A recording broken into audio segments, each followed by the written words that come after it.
Obviously, the culture doesn't work. Obviously, pornography doesn't make you happy. Yeah. It's a drug. It takes away your freedom. Yeah. Well, why do people want it then? Because we've always been insane ever since the fall. Here is sin and here is sanctity, and sanctity always makes you happy, and sin always makes you miserable in the long run. Deep down, we know that by experience. Yeah. So why aren't we saints? Because we're nuts.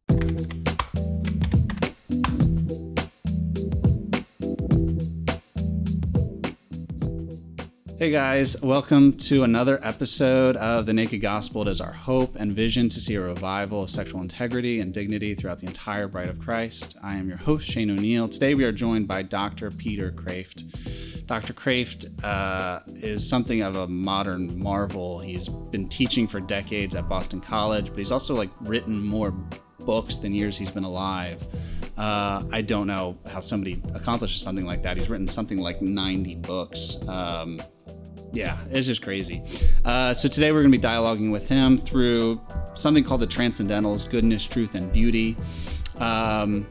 He is a force of nature, so I have no idea what direction this conversation will take, or the directions, the tangents, and the bunny holes this will take, but I'm excited and thrilled to be able to speak with him. He is uber smart, so you'll see me or hear me confused a lot of the time.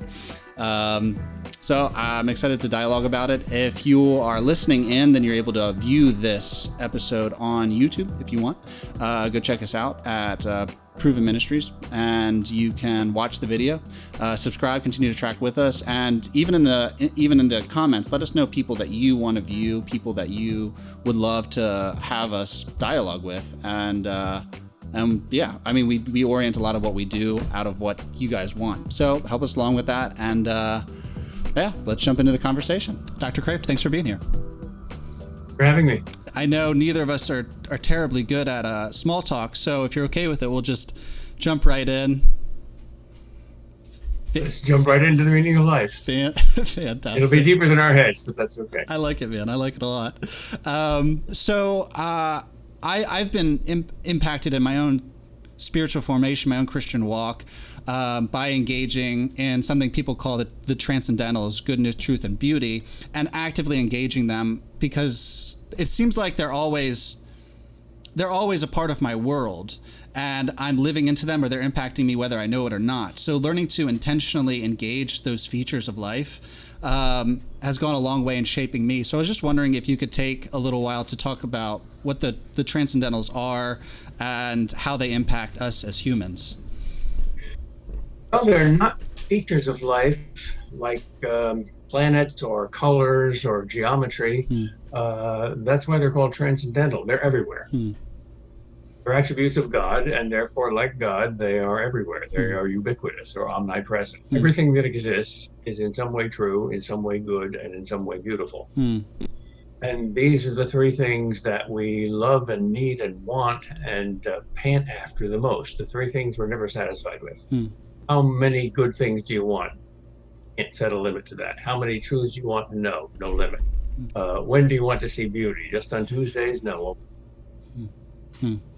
I dig it. Are I guess mental faculties oriented towards these things, or are there specific faculties that align with them? How does that work? Yes, since both our world and ourselves were designed not in Hollywood or Harvard, but in heaven. And therefore God gave us an intellect to know the truth, and he gave us a will to choose the good, and he gave us emotions and imagination to thrill to beauty.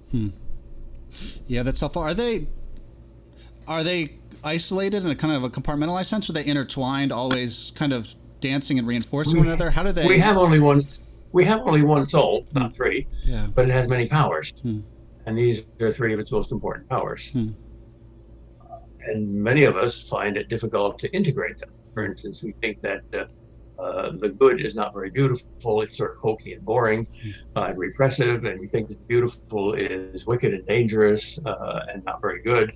And we may think that the good is not true. It's just subjective. It's a myth, but it's a useful one.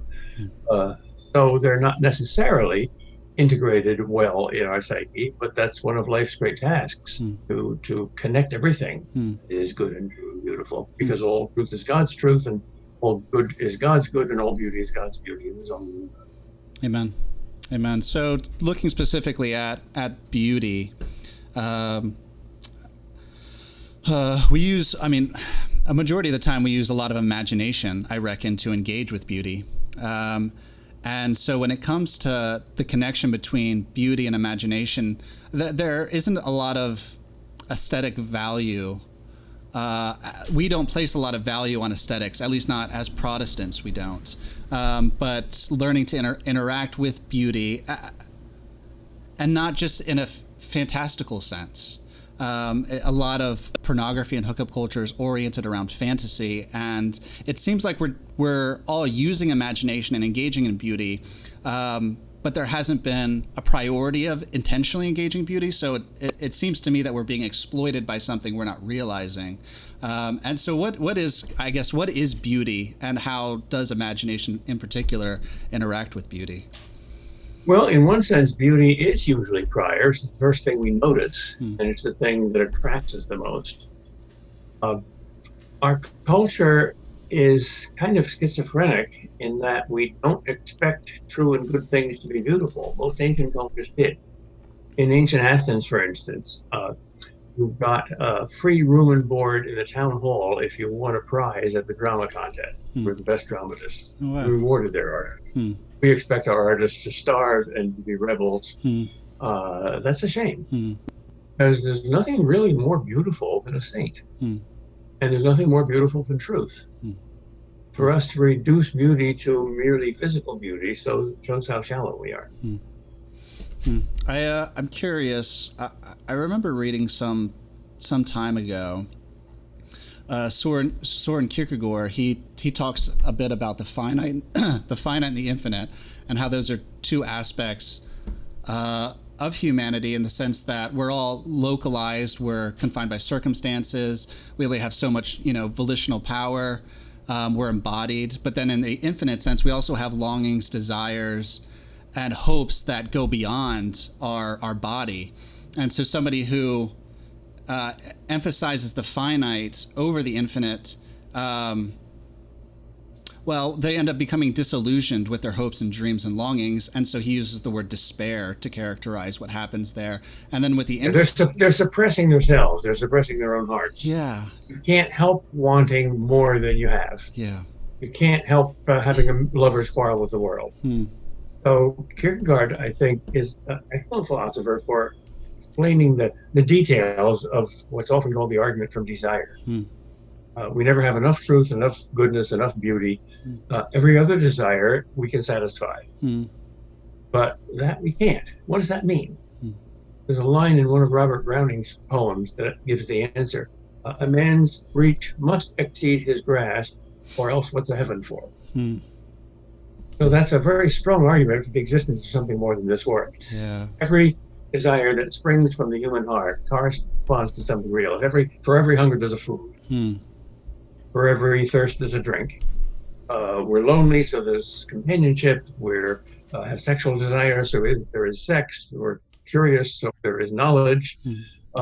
Why should these three deepest desires be the only exceptions? We want total truth, total goodness, total beauty.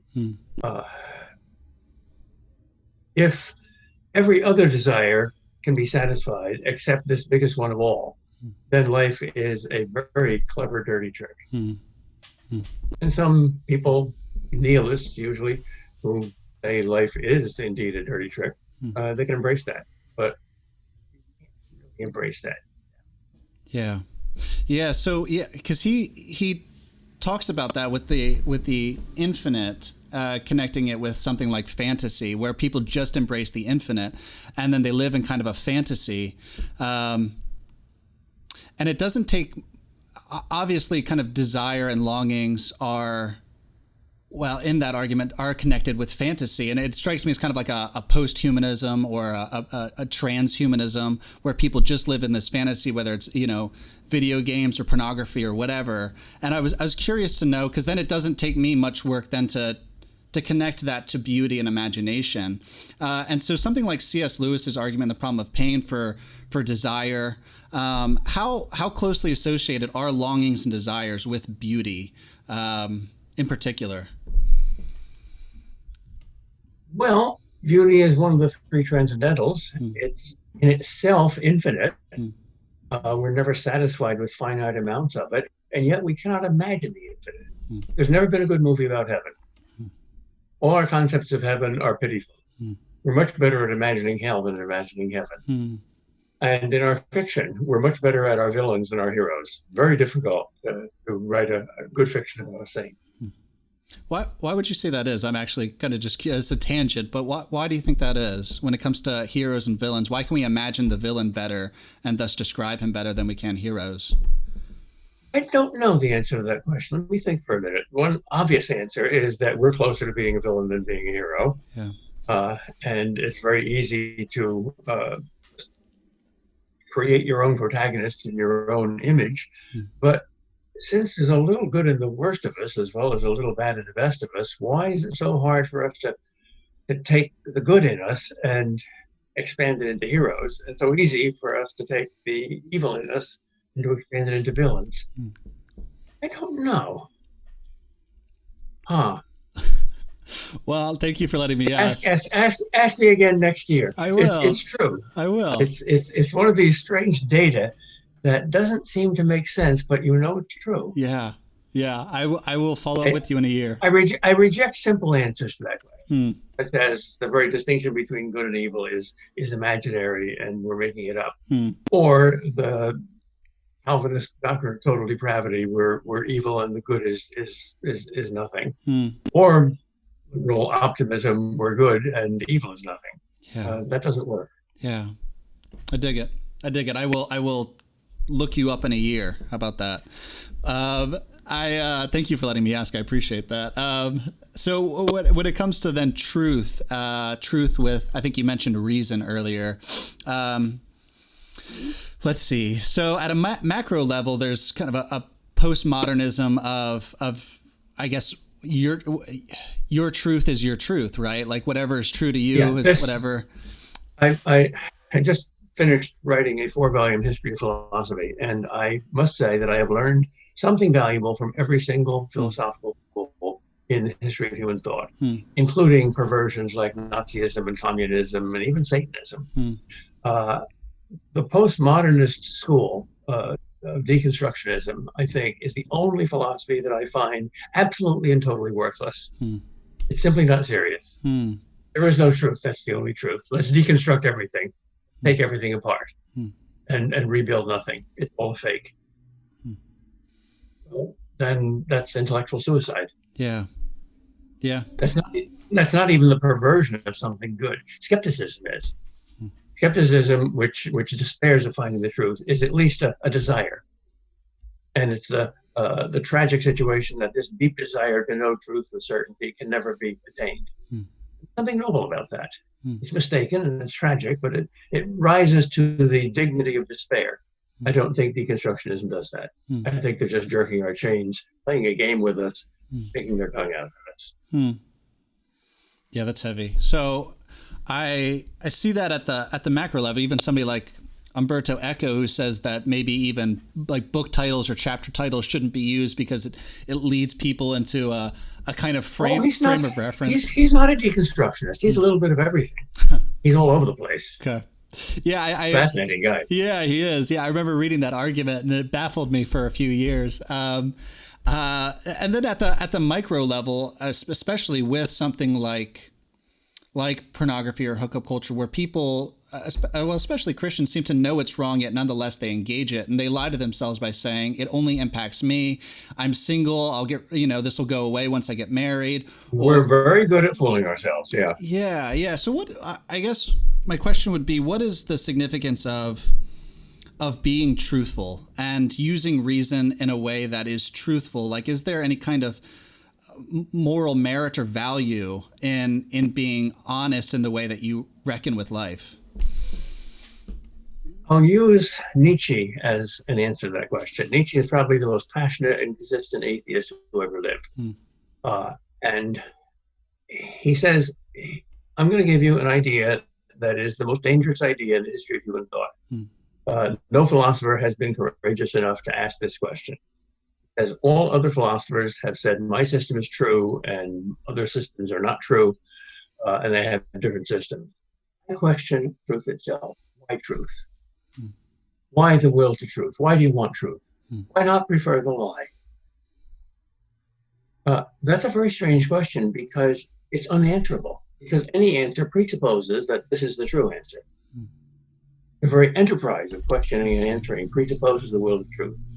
Once you question that, the whole foundation of everything is gone from under your feet. You're in an abyss. And I suspect that in our postmodernist culture, many people are flirting with that abyss. Yeah. So they're desperate to get out. So even things they know doesn't work, they cling to. Yeah. Yeah. Obviously, the culture doesn't work. Obviously, pornography doesn't make you happy. Yeah. It's a drug. It takes away your freedom. Yeah. Well, why do people want it then? Because we've always been insane ever since the fall. Here is sin and here is sanctity, and sanctity always makes you happy, and sin always makes you miserable in the long run. Deep down, we know that by experience. Yeah. So why aren't we saints? Because we're nuts. Yeah.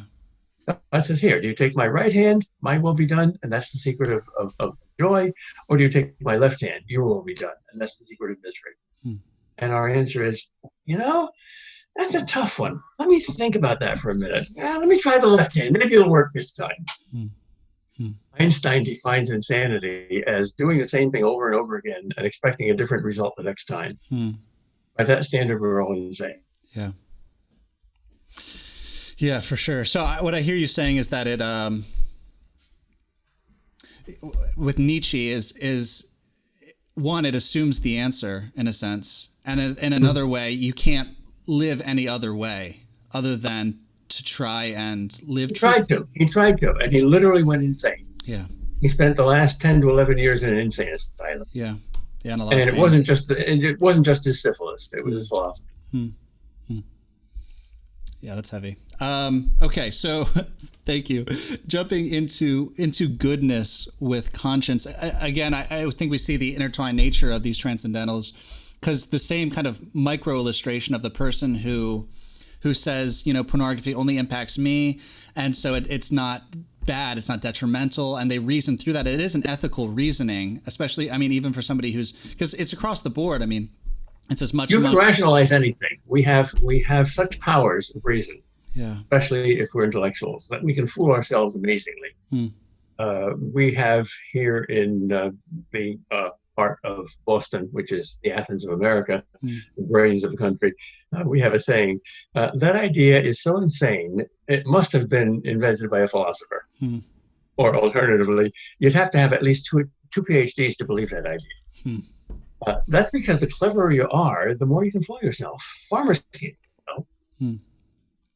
a century or two ago, there were more farmers than philosophers. Now there's more philosophers than farmers. We're in deep doo-doo. Is that do you run up against that wall pretty often in your line of work when you're reading stuff? Other philosophers? When I'm reading stuff, yeah. When I'm interacting with ordinary people, students at Boston College, they're sane. Yeah. But I read, if I dare to read philosophy journals, I say, if this is the world has gotten insane. Yeah. Yeah. There's a organization of philosophers called the Society for the Study of Nothingness. And they study the concept of nothingness. And they publish a publication 4 times a year with a lot of words in it, saying nothing about nothing. And they're serious about it. Wow. Have you ever tried reading one of the issues? Oh, yes. And to save my sanity, I stopped after a few sentences. Didn't want to turn into Nietzsche. Yeah. Okay, that's helpful. So I want to, okay, I'll ask a nerdy question real quick. No, your question before, which I didn't answer, is after the Transcendentals.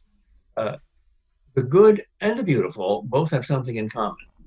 We need to respect and love and conform to and obey and guide our lives by something greater than ourselves. you don't create truth, you discover truth. Hmm. And it usually surprises you.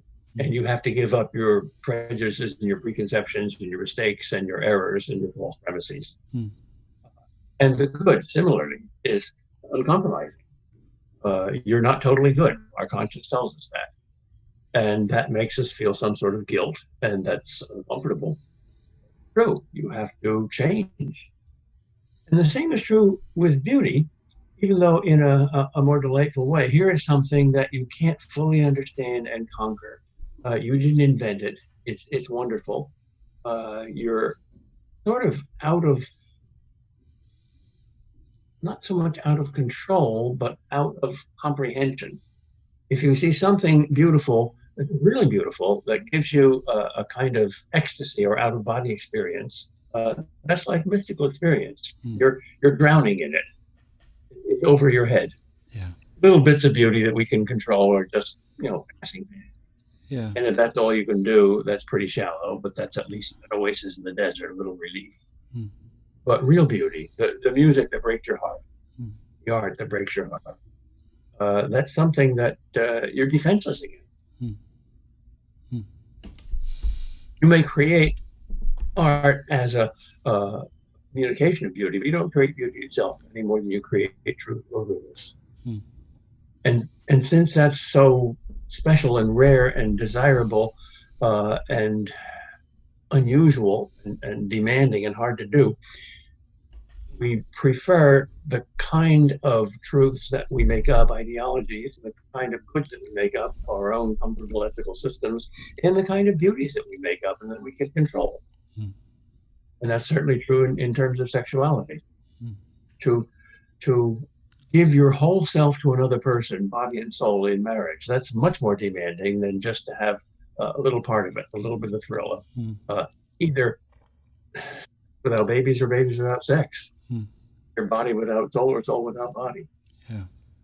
Things up into parts, you can control them better. Yeah. But then they can't deal with the whole self. They can't break the whole part. They can't transform the whole person. Doc, how do you propose somebody actively engage beauty and imagination in beautiful and holistic ways? Obviously, yeah, you've talked before about boredom. You've talked quite a bit about wonder in a lot of your books, and so I see people using their imaginations in a broken sexuality, but then I don't necessarily see a lot of Christians actively engage imagination and beauty in their redemption and following after Jesus and knowing Jesus with their imagination by way of beauty. And well, yeah, I guess I can pause there for a moment, just when it comes to boredom and wonder. Because people don't just watch porn because they're horny, they're turned on. So many people just watch it when they're bored, and a boredom would characterize our generation in a huge way. So when it comes to actively engaging wonder, how do you speak into that? How do you process through that? Well, let's look at the psychology of it first. Boredom and wonder are opposites in that in wonder, you're connected with something bigger than yourself. When you're bored, there's something smaller than yourself. You're bigger than it, not big enough for you. So those are opposites. Now, the reason we're bored, the only possible reason we're bored, is that we lack the thing that we're made for, the true and the beautiful, which is God. But you have to have some sort of substitute. You have to worship something. So everything else is an idol. And the idols are smaller than we are, and God is bigger than we are. Even when you encounter God anonymously, even when an atheist discovers the absoluteness of truth, or Camus, for instance, is at least an honest atheist. I don't think Parker is. That's the or when a skeptic discovers that his conscience is an absolute. And even though he may be skeptical of all sorts of things in morality, he can't be skeptical of morality itself. And he can't prove that, he just conformed to it. Otherwise, he's not truly himself.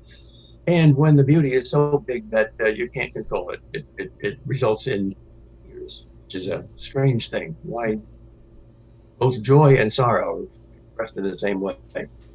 Well, it's kind of overflowing. That's exactly the opposite of boredom. Now, most of our lives, for most of us, are passed between moments of deep boredom and moments of deep wonder. Mm-hmm. And increasingly, boredom seems to be the default position in our society. So the cure for that can only be to provide the food that alone satisfies that hunger. And if goodness, truth, and beauty aren't just abstractions, but attributes of God, then that means the real presence of God is the only thing that's going to redeem us from that emptiness and nihilism. I recall in your book on suffering, you make a statement something like, our society doesn't have resources for suffering, only 1,000 ways to avoid it. And so I want to know, because so many of us are addicted to stimulation. I am. Like, that's something that I actively need to engage and fight against and practice where I give myself. Because if I don't, then a whole lot of other things are there to take me. And so I guess wondering if you see, I guess, that level of stimulation feeding into the problem of boredom and taking us away from wonder. Yes, and the philosopher to read about that is Pascal. Whenever I teach him, and we come to the part of the Pensées, his great Apologetics, where he's talking about boredom and diversion, he says, you can deduce the origin of all the evils of human history from the simple fact you can't stand to be alone with yourself in your own room for 1 hour. And I tell my students, if you're insulted by that, try the experiment. And almost everybody who tries the experiment is very surprised at how different. I thought an hour had passed and it's only 5 minutes. And I wish there was somebody else in here, this room with me. Even the most boring person I ever met would relieve my boredom. Does that mean I find myself even more boring than the most boring person I ever met? Threatening experience. But there's something about us that's disturbing, and you can't slide past that or cover it over. You have to deal with it. It's a disease. It's not so much an intellectual disease of ignorance or a moral disease of deliberate sin. It's an aesthetic disease of boredom, of not encountering the thing that brings you out of yourself and you. Yeah, that's really helpful. An aesthetic disease. I haven't heard that turn of a phrase before. It's striking. Yeah, so aesthetics here, not just as fine arts, but as the whole realm of psychological experience and beauty. Yeah, I'm with you. And alone in the room by yourself, that doesn't include with like a smartphone or with a laptop or anything like that. That's just you in isolation for an hour. Yep. You just say hi there. You play a knock-knock joke with yourself. Knock, knock, who's there? Nobody. Nobody who? Nobody you. It sounds like you've tried this practice a time or two. There's a terrifying scene in The Lord of the Rings. There's everything in The Lord of the Rings, by the way, where the chief of the Nazgul, the Black Riders, confronts Gandalf at the culmination of this great battle at the Gate of Gondor. And he throws back his helm, dressed in armor, and he doesn't have a face. There's just an emptiness. And the emptiness is infinite. That's terrifying because we see ourselves there. Maybe under all these social masks, there's nobody. There's a science fiction story which culminates in a terrifying scene. It's a cheap story, but it's a great scene. In the last scene, the hero, who's the world's last hope, goes mad, and he goes into his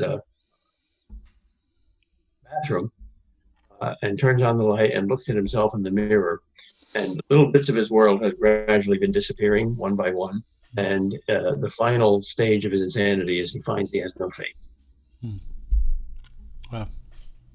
That's the nightmare, I think, of modern man. That's what Kierkegaard's getting at in his book on despair. Despair of being somebody. And that, I think, is maybe a profound picture of hell. The popular idea that hell is simply physical fire that tortures you from outside is not nearly as terrifying as finding that you're all alone, there's nobody, not even yourself, inside. Just empty, yeah. Yeah, so do you see our addiction to stimulation as a kind of medication away from self, a medication of avoidance, I suppose it would be? It's something to do. It's an idol. It's a sacrifice. It's a substitute. We have to do something. We itch, so we have to scratch. But it doesn't relieve the itch. I wish we were more pragmatic. I wish we would say, let's do what works. But instead, we have too much faith, bad faith, wrong faith. It's got to work the next time. We're too optimistic. We haven't reached that point of despair where we can say, okay, I give up. And after you say, I give up, then there's some hope. Sorry, I'm chewing on what you're saying. To quote a great title, Cardinal Sarah's first book was entitled God or Nothing. Most of us think of God as simply the best alternative. No, it's not God or X, Y, or Z. It's God or nothing. Yeah. The alternative to the source of all goodness, truth, and beauty is no goodness at all, no truth at all, no beauty at all, no being. I recall reading Camus' The Stranger. I wasn't even a Christian. I wasn't a Christian when I read it, and I absolutely loved the book initially. This guy who was confident and just apathetic, didn't care, but he was still able to live and he was still able to enjoy himself. And then like that incident happens where he murders a guy, goes to jail, and Camus tries to like paint this guy who's even as he's in jail, he's still kind of free because the jail, the jail isn't there, you know. He can go wherever he wants in his mind. And I remember getting to the end of that book and just feeling that sense of despair. I remember loving the beginning, loving the journey, and I get to the end and I hated it so much. And so I felt a sense of that where I was like, no, like I wasn't a Christian and I was trying to figure out alternatives. Alternative worldviews. It's a fake freedom. It's a fake freedom. It's intoxicating for a while. Yes. You know, there are no roads, there are no curbs, there are no cops, but it's just a desert. Yeah. If there are no roads, then there's nothing worth going to. Yeah. I guess the converse of that would be, while I wasn't even a Christian, I went to Narnia. And I spent some time there, and You went through the wardrobe, did you? I did, yeah. Just fell right through. I was looking for drugs and all of a sudden ended up in Narnia. And I didn't initially, so I enjoyed the journey initially. I started to not like the journey because I'm a sentimental person. And I found that every time they would go back, like hundreds of years would go by and everyone they've ever loved, all the journeys they went through, everything was just in ruins and everyone was dead. And so I started to hate the journey because that was paradigmatic of the ruin that I felt in my life and inside of me. And I remember just getting so angry. And then I finally get to the end and they go to this place where everyone they've ever loved, and not just that, but every place they've ever loved is inside of this world, this kingdom. And something inside of me said, you were made for that place. And I just wept. I wept. And I shortly met Jesus after that. But the contrast of those two journeys of the stranger where I loved the beginning, but hated the end. And then Narnia where I disliked the journey, but loved the end. And now every year I go back to Narnia to spend time there. Well, you know, in Camus himself, there's an answer to his anti-hero, Rousseau, in The Stranger, who's a nihilist. It's Dr. Roux in The Plague. He's an atheist, but he's a saint. He says the meaning of life is to be a saint. And I don't understand how you can be a saint without God, and I don't have God, but I know that the meaning of life is to be a saint. So he risks his life. He's a kind of Mother Teresa. He heals these people who have no other doctor, the plague. And he can't understand his own behavior. He's at least in contact with a moral absolute, even though he can't believe in the intellectual absolute. Cardinal Newman is good there, where he starts with conscience and then gets to goodness, and I love that particular orientation of the journey. He does it so well. He's brilliant. I find it very effective because most people who aren't totally bummed out still have a conscience. Yeah. well, everybody has a conscience, but some of us are very good at suppressing it. Yeah. And even moral relativists who say, you do your thing, I'll do my thing. There's no universal 10 commandments for everybody. You ask them, do you think it's ever right for you to disobey your conscience? Hmm. You've got your conscience, I got my conscience, all right, and they lead us in different directions. But how about somebody who deliberately does what his conscience bids him to do? You admire that kind of person. Nobody says, yes, I do. And you got one absolute left. Where'd that absolute come from? Conscience is nothing but the result of natural selection. Yeah. It's genetic. If it comes from the apes, why worship it? And if it's just the voice of society, why worship society? Yeah. You're to be a nonconformist. Just the voice of your parents. Are they God? Are they infallible? Yeah. It looks like it's a prophet of God.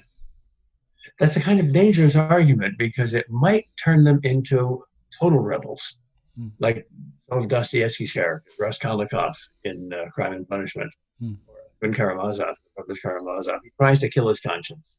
Yeah. And he can't. You can't kill your conscience. Yeah. You can only suppress it, but it's down there. Yeah, you even see that in Brothers Karamazov with his argument against God. His conscience is crying out for justice and goodness, and he's freaking out because of it. And he's a wonderfully sympathetic atheist. Yeah. An honest moral atheist. Yeah. And we know from Dostoevsky's notes that there was going to be a sequel to the Brothers Karamazov in which Ivan would become a convert and a saint. But Dostoevsky died before he could write the sequel. Wow. What a sequel that would have been. Honest atheists are in a better position than dishonest theists. That's a heavy thing to say. Yeah, I am sympathetic to it. I just don't know how that works. How that works when they stand before God. Well, the one person we're pretty sure is in hell, Judas Iscariot, was basically a dishonest theist. Yeah. Yeah. And Jesus himself said, "All who seek will find." Yeah. So if the atheist is honest enough to be seeking God, he's promised that he'll eventually find him. Yeah. Yeah. He's a seeker in that sense, and Jesus has great promises for those who seek. Yeah. Yeah. Yep. Amen. Amen. Doc, thank you. Honestly, we've covered my questions and so much more. I've probably enjoyed the tangential stuff more than the scripted stuff. So thank you just for hanging out. I really appreciate it. Yeah, it's good fun, and I think it's important. I think you've given a lot of our audience stuff to chew on when it comes to wonder and boredom and beauty and truth and reason and goodness. So I personally will continue to be chewing on that stuff. So thank you. I think the two most effective Christian apologists of modern times are C.S. Lewis and J.R.R. Tolkien, because they baptize your imagination. So there's a bit of your heart, even though you may be a moral rebel and an intellectual skeptic, there's a bit of your heart that's been baptized, and that's going to instruct the more conscious level. Yeah. Amen. If people want to continue to track with your thoughts, like we noted earlier, you've written a bajillion books. How would people get connected with you, with your thinking? What's a good starting spot, that kind of thing? Well, my website, peterkreeft.com, is managed by a friend of mine, Dave Nevins. I don't even visit my website because my relationship with cyberspace is approximately similar to the relationship of a galaxy made of matter to a galaxy made of antimatter. Yeah. When they touch, there's mutual self-destruction. But there's good stuff on my website and a lot of free downloads and a list of 80 books that are still in print. That's cool. Give the name of the website one more time. peterkreeft.com. Sweet. Doc, thank you for hanging out with us. Really appreciate it. Guys, thank you for tuning in. If you wouldn't mind, if you liked the conversation, check it out on YouTube. If you're just listening in, we're also the Naked Gospel on every podcast platform. Leave us a review, 5 stars, whatever, and continue to track with us. Thanks for tuning in, and we'll catch you next time.